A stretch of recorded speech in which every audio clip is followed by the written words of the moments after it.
Are you marrying her today? Don't. Check the drawer under the bathroom sink. That's all the text said. No punctuation. No hello. No signature. It landed on my phone at 5:57 a.m. on a Saturday, just as I was rinsing my mouth and about to start the most important day of my life, supposedly. Check the drawer under the bathroom sink. That drawer? She always told me not to mess with it. Girl stuff, she'd said. Tampons, wax strips, some secret potions and lotions I didn't want to know about. I respected it. But now, I couldn't shake the feeling that this message, whoever it was from, wasn't just some prank. I opened the drawer slowly, my fingers hesitating on the handle. Inside was no hygiene kit.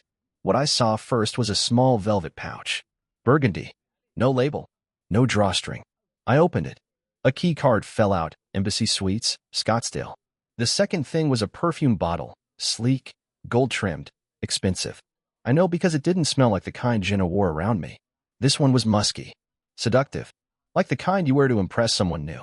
Then the third item, a yellow manila envelope with the name A. Mendez scribbled across it in black marker. I pulled it out and unsealed it. Inside? Photos. It was Jenna, my Jenna, wearing the black dress we bought together for the engagement photo shoot. Except she wasn't in front of our pickup or the mural downtown. She was in a hotel room.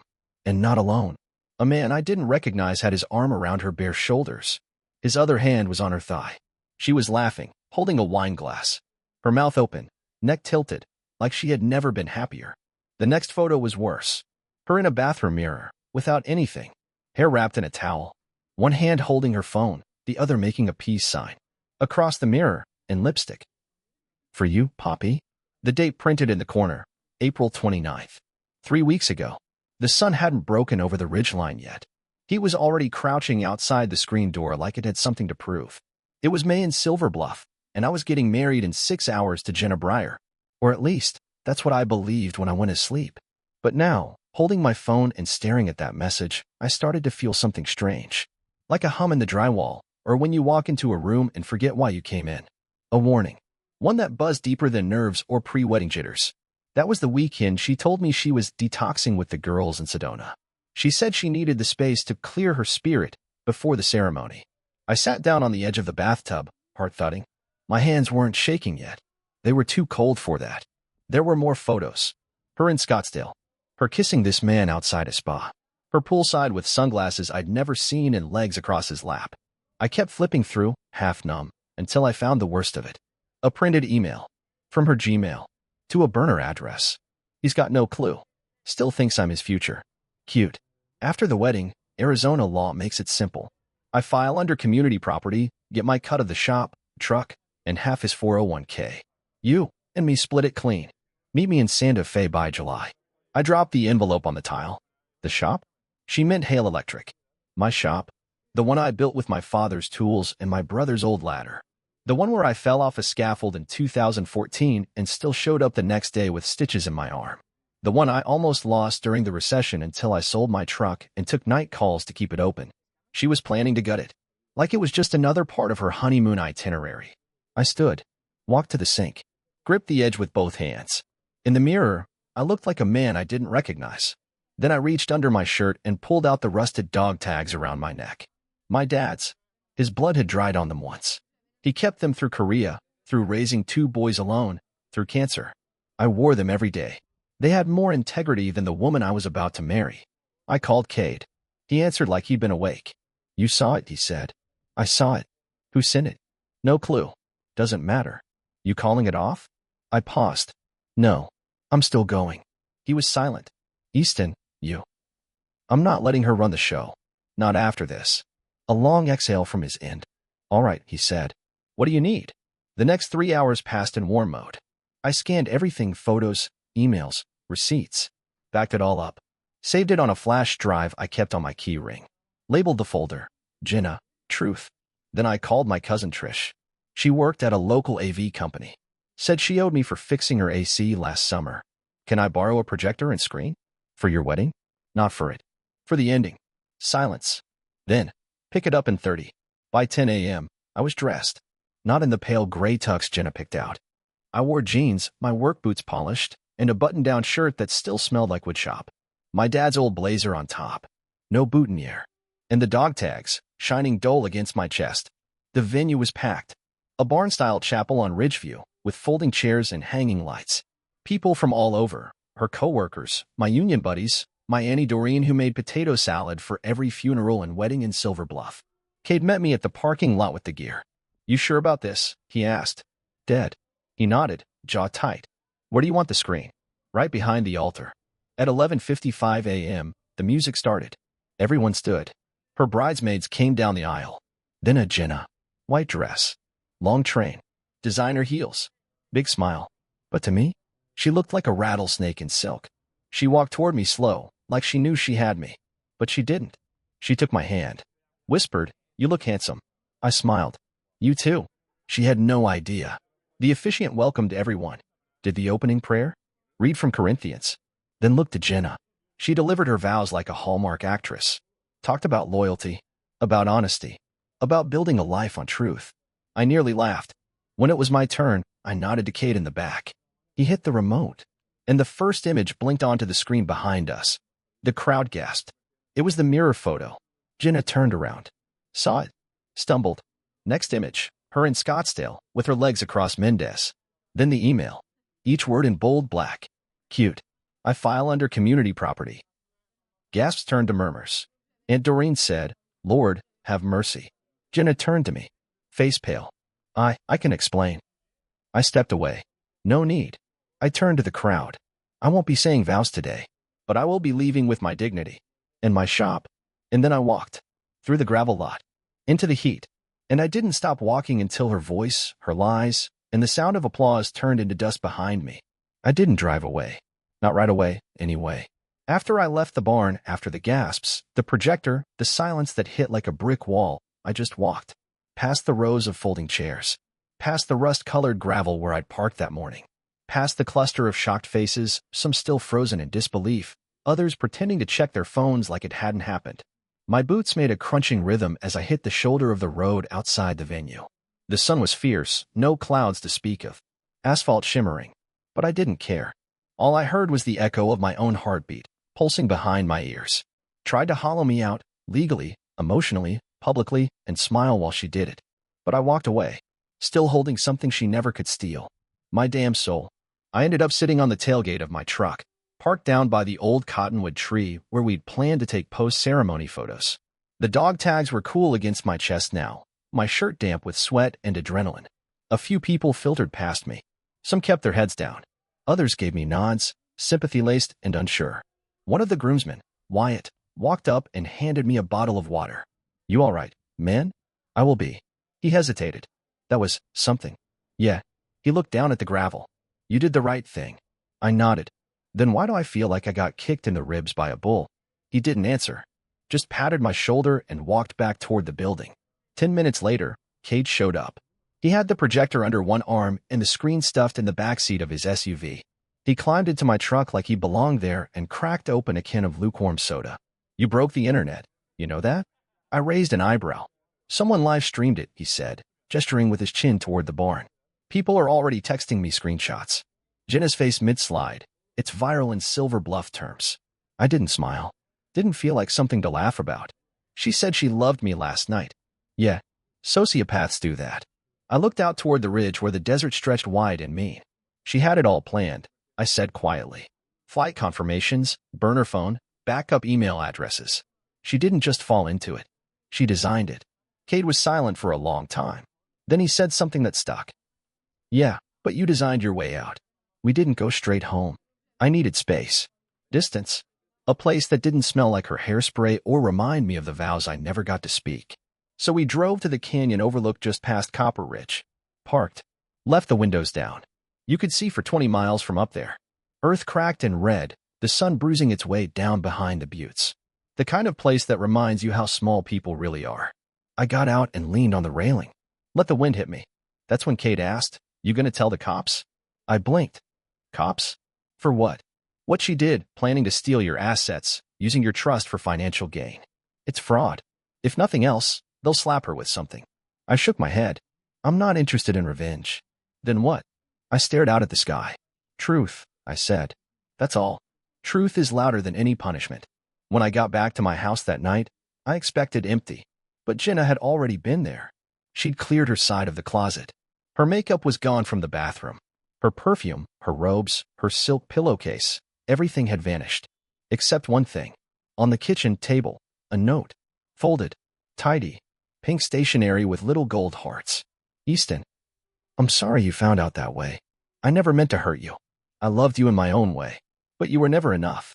Not for what I need. Jay. That was it. No apology. Just blame. I burned the note on the grill.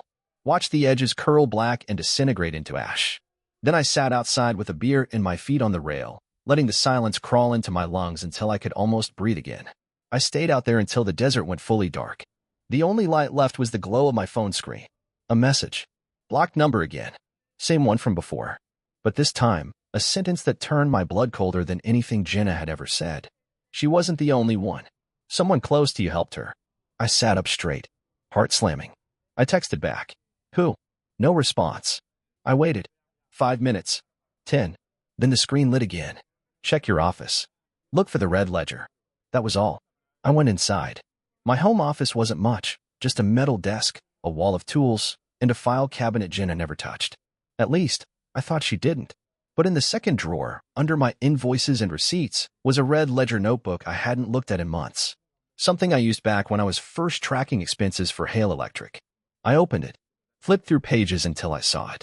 A list of login entries and transfer dates, handwritten in my handwriting, except I didn't write them. One stood out. June 14th, forwarded payroll login to Rhea.Bakewell at.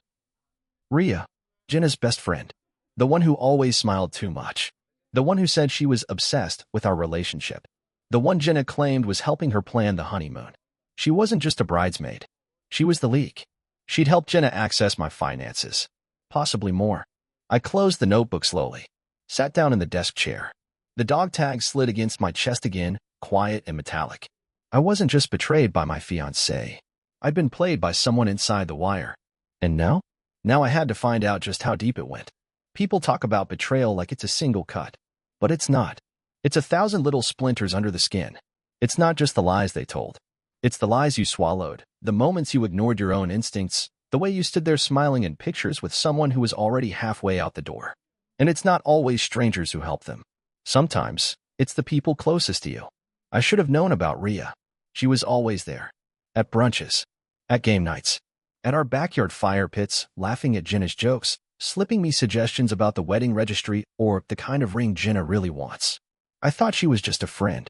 But friends don't plant knives between your shoulder blades while hugging you. 3 days after the wedding exploded, I got the proof I needed. A login alert from my bank. Someone tried to access my company's financial dashboard using credentials I hadn't shared in over a year. The name tied to the alert? r.bakewell.silver@gmail.com. Rhea. She wasn't just Jenna's sidekick. She was a co-conspirator. I didn't tell Cade. Not yet. I needed answers first. Clean. Face-to-face. So I sent Rhea a text. Me. We need to talk. Alone. She responded within 5 minutes. Rhea. What's this about? Me. You already know. Rhea. Where? Me. Old maintenance yard off Harlan Road. 9 p.m. The yard was half a mile from town. Gravel lot. Broken down machinery. One floodlight flickering overhead like a dying memory. I got there 10 minutes early. Didn't expect her to show. But she did. Tight black jeans. Jacket zipped halfway. Eyes like someone who'd already rewritten the story. She stepped out of her car slow, heels crunching on the grit. No lawyers, she asked. Just me, I said. And the truth. She smirked. Always the noble one. Huh? I trusted you. And that was your first mistake. I didn't waste time. I know you accessed my account, I said. I have the logs. She didn't flinch. What are you going to do with that? I'm giving you a chance to explain. Rhea crossed her arms. Explain what? That I got dragged into something bigger than I planned? That Jenna convinced me you were hiding money? Cheating? You think you're the only one who got lied to? I stepped forward. You knew what she was doing. She said you were stringing her along. Using her. She cried in my kitchen, Easton. Said she gave you everything and you treated her like wallpaper. I felt my jaw tighten. So you helped her rob me? I helped her get free, she hissed. She told me you were dangerous. That stopped me. Dangerous? You watched me build her bookshelves, fix her car, shovel snow off her damn windshield, and you believed I was a threat? She didn't answer. Because she didn't care if it was true. Then she pulled something from her pocket. A phone. On the screen, a message thread between her and Jenna, and one line stood out. Make sure he's standing still when I pull in. I only need one shot. I blinked. Then I heard it. A low engine, gravel shifting, headlights in the dark. Jenna's car. The same silver hatchback from the overlook. It was coming fast. This wasn't a talk. This was an execution. I dove left just as the car shot through the yard. Dust erupted. Metal screamed as her fender clipped a rusted trailer. She circled. Rhea didn't move. She just watched, smiling. Jenna lined up for another pass. This time I rolled behind a backhoe. Enough, I shouted. She slammed on the brakes 10 feet from me. Hopped out. Stormed toward me like a wildfire in heels. You ruined my life, she shrieked. You tried to take mine, I said. You think this is justice? She screamed. Showing pictures? Making me a joke in front of my family? You humiliated me. I stood. You did that all by yourself. Rhea walked up beside her, smug. I told you wouldn't go quietly. You planned this, I said. Together. They didn't deny it. Jenna's eyes were wild now. He had everything. She screamed at Rhea. The house, the shop, the sympathy. I get nothing.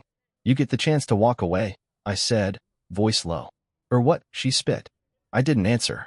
Because that's when Cade's voice came from the dark. Or we call in every piece of evidence we've got. He stepped out from behind a loader, phone in hand, screen recording live. Jenna froze. Rhea's mouth parted slightly. I've got your confession, Cade said. Your emails. Your login history. And this last stunt? That was attempted murder. Twice. He stepped forward. You're both done. They didn't speak. Didn't run. They just stood there, two women who built a house of lies, watching it collapse in slow motion. The cops came 20 minutes later. Cade gave his footage. I handed over the flash drive Jenna dropped at the last meetup. Turns out, it was real. Dozens of voice memos. Plans. Even a recording where Jenna laughs about how easy it was to wrap a hard man around soft fingers. That night, I sat on my porch with a blanket around my shoulders and the dog tags in my hand. Cade brought me a beer. I knew something was wrong, he said. So did I whispered. But I wanted love more than I wanted the truth. He nodded. You ever trust again? He asked. I don't know. I looked out into the dark. But I'll never ignore my instincts again. They let her walk. 2 weeks after trying to kill me and not long after poisoning my dog, they let her post bail. 20 grand and a few signatures, and she was back on the street, like nothing happened. She walked out of county lockup in a pale yellow sundress, lips glossed, hair curled, a cardigan slung around her shoulders like she was headed to a garden brunch. Reporters swarmed her. Someone shoved a mic near her mouth and asked, Do you regret anything, Jenna? She smiled and said, Only loving the wrong man. That's the line they ran with on the local morning news. Only loving the wrong man. And just like that, the narrative changed. The whispers started almost overnight. Not in courtrooms. Not on paper. Just in town. At the co-op, people turned away when I walked in. At the hardware store, a woman I've known since 6th grade looked me dead in the eye and asked, Did you ever hit her? I almost laughed. But it wasn't funny. Because lies stick faster than truth when they come with eyeliner and trembling hands. That week, I started noticing Cade acting off. We'd been thick as thieves since we were 14. Grew up on the same block. Trained in the same trade school. Worked the same crew for 6 years. But now, he started ducking calls. Busy, he'd say. Swamped with bids. Couldn't look me in the eye when I asked if he'd heard from Rhea. He'd shrug. Not since the arrest. But his voice cracked when he said it. I didn't want to believe it. Not Cade. Not the man who stood beside me at the wedding that never was. But then came the text. Not to me. To her. I wasn't supposed to see it. But I did. Cade left his phone on the tailgate while grabbing more beers from the cooler, and the screen lit up. Jenna, he's watching me. Be careful what you say. Cade, I'm keeping him close. He doesn't suspect anything. Keep your head down. That was all I needed. I didn't confront him. I didn't scream or throw punches. I just walked away. Because betrayal like that doesn't need noise. It needs silence. The kind that echoes forever. That night, I gathered everything. Emails. Bank records. Social media screenshots. Voice memos from the flash drive she'd given me when she tried to pretend she wanted to make peace. She thought she was clever, handing it over like it was a bargaining chip. But she forgot I still listen for the lies people leave unsaid. I sent the full packet to my lawyer, to the state attorney, and to the head of the regional fraud task force. By sunrise, 3 more doors had opened, and they all led back to her. She got a job. Word spread fast. Jenna Vale's Silver Bluff's disgraced bride, was working as a waitress at a local roadside cafe just outside of town. The same woman who once said, "Only small people serve food to bigger ones," now taking orders in an apron. It was all part of the act. Make herself look humble, innocent, down on her luck. Let the world believe she was just a sweet, scared woman caught in the storm of a bad man's rage. And it worked. People started feeling sorry for her. "She's been through enough," they'd say. "I heard she was abused," someone whispered at the gas station. And all I could do was clench my teeth and keep my mouth shut. But I did go to the cafe. Once. Tuesday morning. 10:40 a.m. Sun already cooking the lot outside. My boots scraped the gravel as I walked in. Bell over the door chimed. There were 4 tables filled. 2 older couples. 1 mother with a baby. And a pair of out-of-towners in Harley gear. I saw her the second I stepped in.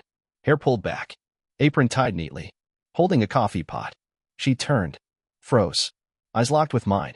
For a moment, the whole place went quiet. Like even the air wanted to know what I'd do. I didn't say a word. Just walked past her. Took a seat at the counter. She stood there, motionless, one hand tightening around the coffee pot handle like she might throw it. Then she slowly walked over. No smile. "Coffee?" she asked. Her voice didn't shake. That's what scared me most. I nodded once. She poured. I let it sit. Didn't take a sip.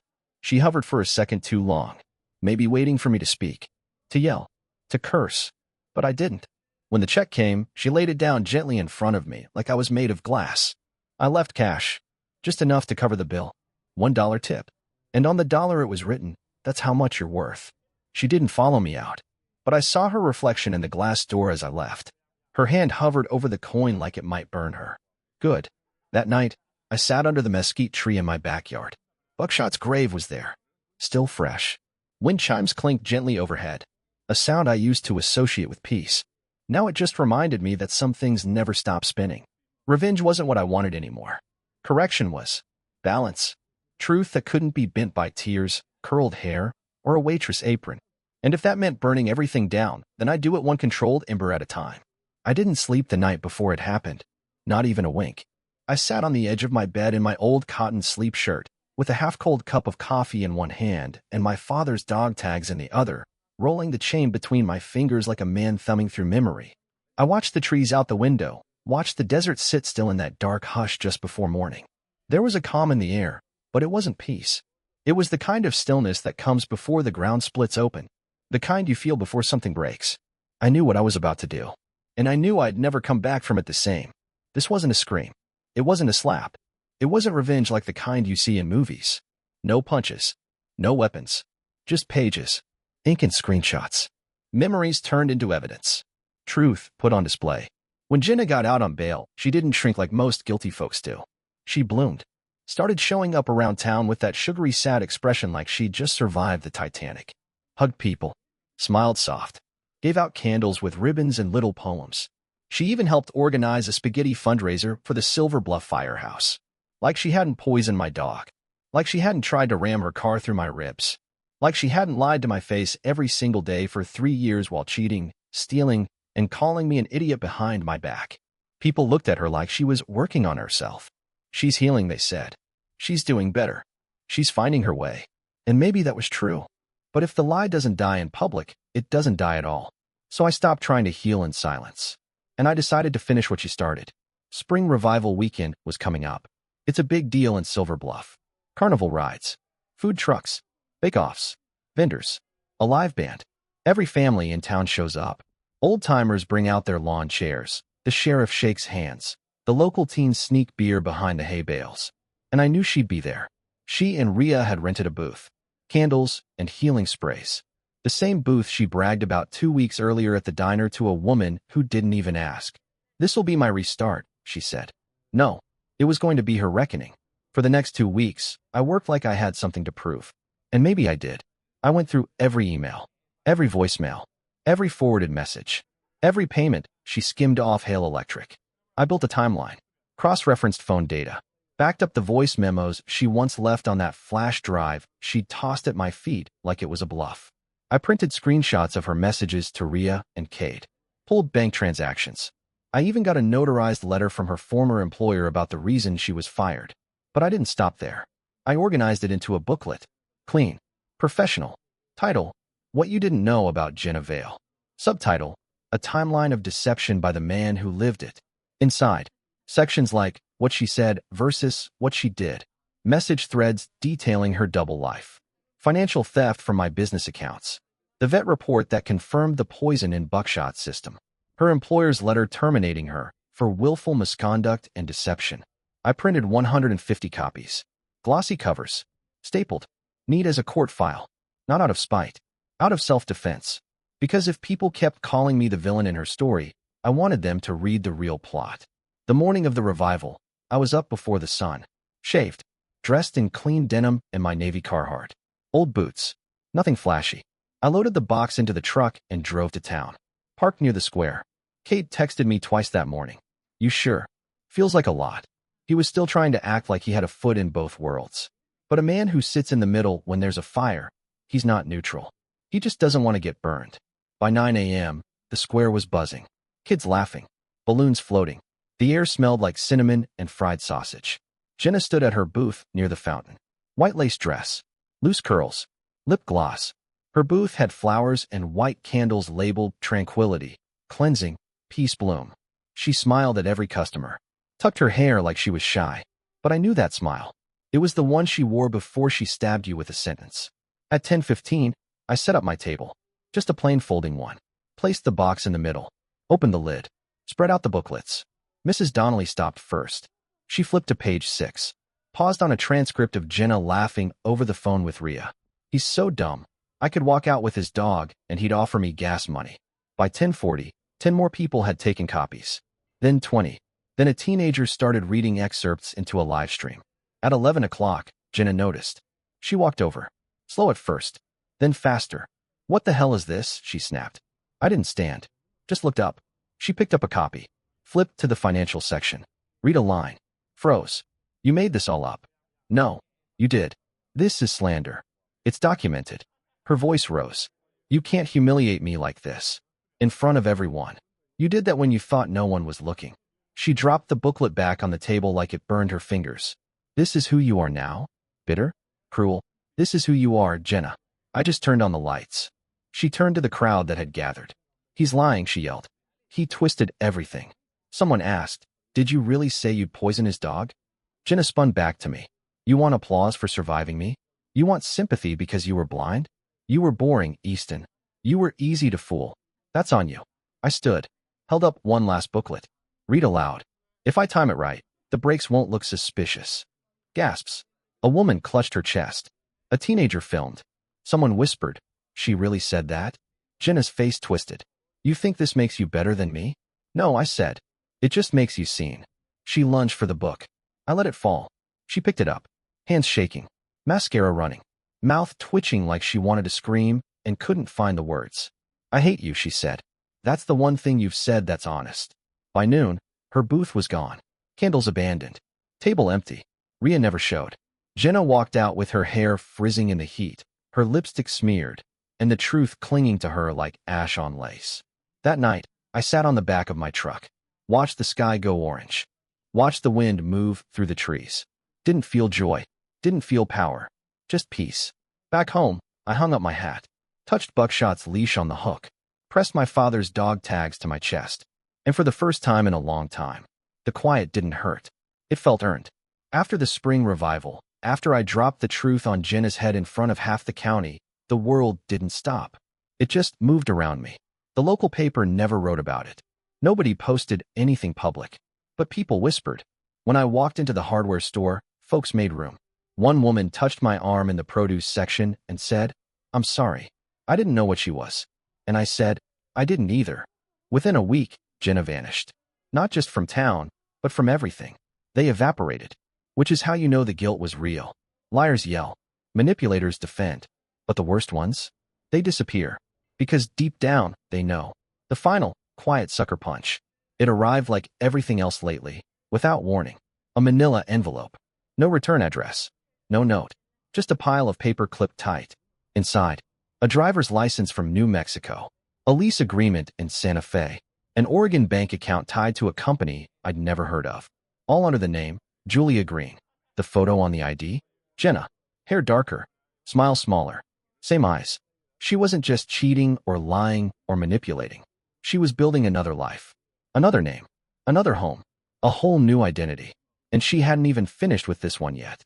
I sat at the kitchen table with those documents spread in front of me like a crime scene. It was like finding a secret passage in your own house after years of walking the same halls. You think you know where you live. Then you realize someone else had the blueprint all along. She'd been planning it. Not just an escape, an erasure, a slow fade out of one life and into another.